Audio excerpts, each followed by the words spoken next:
아토피가 다시 생기고 싶어도 절대로 생길 수가 없어지는 거지. 네, 오늘부터 제가 이제 아토피에 대한 얘기를 좀 이어가려고 하는데요. 제가 지난 시간까지 아토피의 원인에 대해서 얘기를 했죠. 아토피의 원인은 제가 다시 한번 얘기를 드리자면, 낮 시간에 피를 되게 많이 쓸 수 있는 사람인데 저녁 시간에는 피를 되게 못 쓰게 되는 상황. 아니면 낮 시간에 피를 잘 못 쓰는데 밤 시간에 수면 중에 피를 되게 잘 쓸 수 있는 그런 몸의 상황. 이 두 가지 상황에서 아토피가 생길 수 있다는 거죠.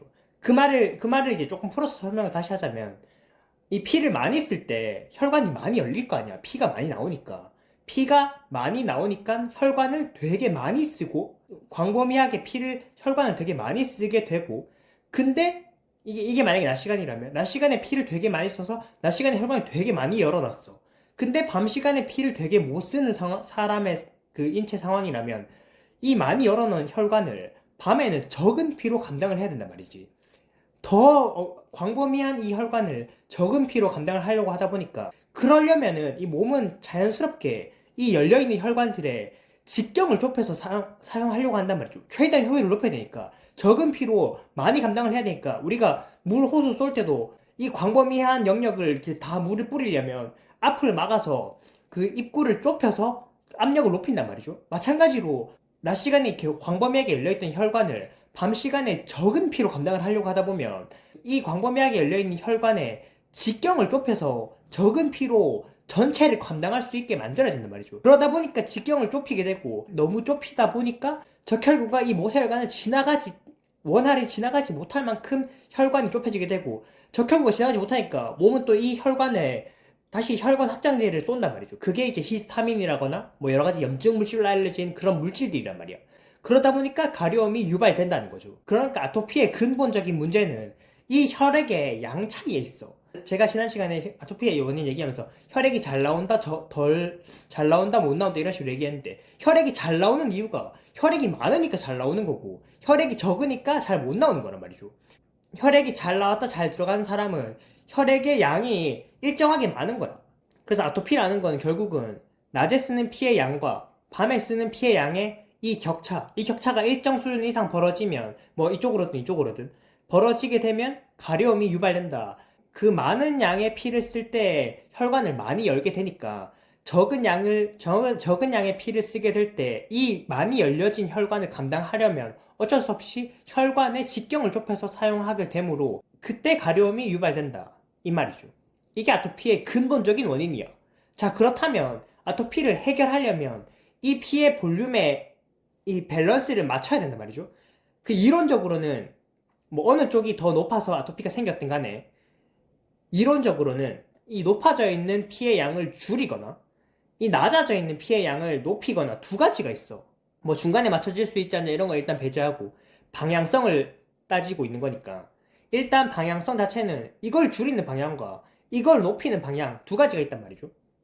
그런데 이 높아져 있는 혈액의 볼륨을 낮춰서 이 밸런스를 맞추자, 이 얘기는 몸을 늙게 만들어서 몸의 기능을 떨어뜨리는 이상한 방식으로 아토피를 해결하겠다는 얘기밖에 안 돼. 그러니까 당연히 우리의 이 아토피 치료의 방향은 이 고갈된 혈액의 양을 높여서 이 밸런스를 맞추자로 가야 된단 말이지. 이게 바람직한 거야. 이게 더 건강하고, 이게 더 앞으로 우리가 피부뿐만 아니라 다른 여러 가지 질병들을 수반하지 않는, 몸이 젊어지고 건강해지는 방식이란 말이죠. 이게 제가 지금 먹고 있는 한약이 저는 이 방향이라고 생각을 하고 있는 거예요. 제가 그 전에 먹었던 한약은 몸에 열을 낮춰서 몸에 이제 열을 빼서 아토피를 치료하겠다는 한약을 먹은 적이 있었다고 얘기를 드렸는데, 그 한약은 이 높아져 있는 볼륨을 줄이는 거에 가까운 이 방향인 거야. 높아져 있는 볼륨을 줄여서 맞추자. 그때도 분명히 제가 그 한약을 두 번이나 먹었다고 했잖아요. 그때도 분명히 호전이 있었어. 그때 아토피만 호전이 된 거지. 아토피 외에 다른, 그 당시에 제가 이제 그걸 중3 때 먹었다고 얘기를 드렸는데, 그 이후에 제가 몸이 다른 게 여러 가지가 안 좋아진다는 걸 느꼈단 말이죠. 예를 들면 이제 비문증이 생긴다거나, 그 노화의 현상이잖아. 그때는 몰랐지만. 그 결국은 이 높아진 볼륨을 줄여서 맞추는 방식은 몸을 늙게 만드는 거니까 가선 안 돼. 시도해서는 안 되는 방법이고, 이 고갈된 부분의 혈액을 높여서 양쪽을 맞추자. 뭐 여기서 이렇게 맞추든 여기서 이렇게 맞추든 어쨌든 이 고갈된 부분을 높여서 맞추는 것. 이게 아토피를 해결하는 데 있어서의 우리의 방향성이라 이거지. 그래서 이 피해 양이 점차 맞춰져서 이 밸런스가 이 낮에 쓰는 피해 양과 밤에 쓰는 피해 양의 밸런스가 맞춰지면 더 이상 이제 간지럼 생기지 않는 거지. 아토피가 다시 생기고 싶어도 절대로 생길 수가 없어지는 거지. 왜냐면 우리 몸이 이제 보통은 정상적인 상황이라면 이게 같이 고갈돼.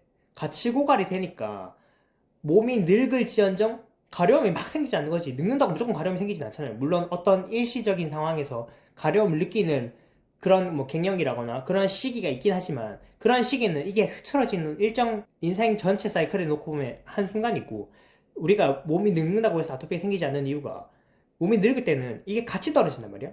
낮에 쓰는 피해 양과 밤에 쓰는 피해 양이 같이 떨어지는 거야. 심부의 그 용량과 말초 쪽의 용량이 같이 떨어지는 거지. 같이 떨어지면은 문제가 없어. 아토피가 생길 수가 없어. 그래서 제가 지금 먹고 있는 한약이 정말로 제 생각대로 제 고갈된 부분을 채워줘서 이 양쪽에 낮에 쓸 수 있는 피해 양과 밤에 쓸 수 있는 피해 양이 일정 수준 안으로 들어와서 더 이상 이제 격차가 나지 않게 되면 긁을 수가 없는 거지. 아토피가 생길 수가 없는 거지. 그러니까 아토피가 완전히 완치라는 거는 무슨 짓을 해도 다시 가려울 수가 없어. 그러니까 일반인이 하는 거는 다 해도 아토피가 다시 생길 수 없는 상황이 되는 게 완치라는 거지. 오늘 아토피의 원인에 대해서 조금 더 보충 설명드렸고, 이 치료가 어떻게 나아가야 하는지 방향성에 대해서 대략적으로 설명드렸는데, 제가 먹고 있는 한약이라거나 아니면 뭐 제 상황에 대해서 다시 한번 나중에 또 자세히 설명드리도록 하겠습니다.